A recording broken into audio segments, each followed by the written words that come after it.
Suppose two identical jars are given to you.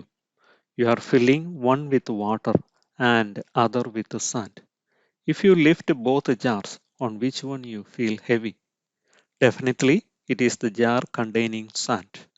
Here you have taken equal volume of substance in two jars, but one is heavier than the other. What is the reason behind this? Sand is a very rigid substance, so the molecule of sand is tightly packed. So, in a given space, the number of molecules are much higher than sand, than water. The amount of matter in a given space is called density. The number of molecules or atoms contained in a certain space is very less in gas. So, the gas molecules can freely move anywhere in the container, and this number of molecules or atoms increases when we go from gas to liquid. The liquid molecules have a limited ability to move inside the liquid, but the solid molecules are very tightly packed, so they cannot move anywhere. The density increases from gas to solid. How can we determine the density of a solid which has a definite shape? In order to find this, first we have to determine the mass of the object by using a common balance like this.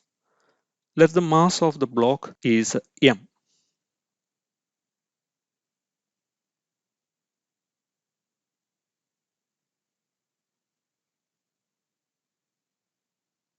Then determine the volume of the block. As it is a regular shaped body, we can determine the volume by multiplying the length, breadth, and height.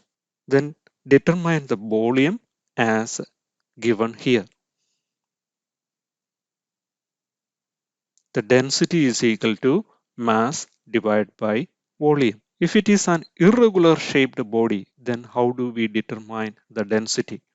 Suppose we are using a stone. It has no definite shape. For this, we use a measuring cylinder to determine its density. First, we should find out the mass of the irregular body using a common balance as usual. Let the mass be m. We use this kind of a measuring cylinder to determine the density of that stone. The cylinder is filled with water up to a certain height. Mark the level of the water, that is V1. Now immerse the stone in the water like this. The level of the water increases. Note down the water level and let it be V2. The difference between the V2 and V1 gives the volume of that body. Now the density here is m divided by v. Now let us find the density of a liquid. For this, let us take an oil, say sunflower oil. Use a density bottle for finding the density of this oil.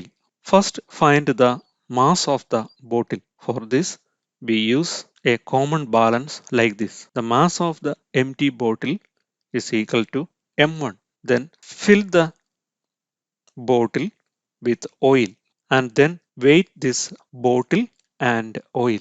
Let it be M2. As it has a definite volume, say 50 ml, we can determine the density of this liquid. The bottle and the liquid weigh M2 and its volume is already given, that is 50 ml.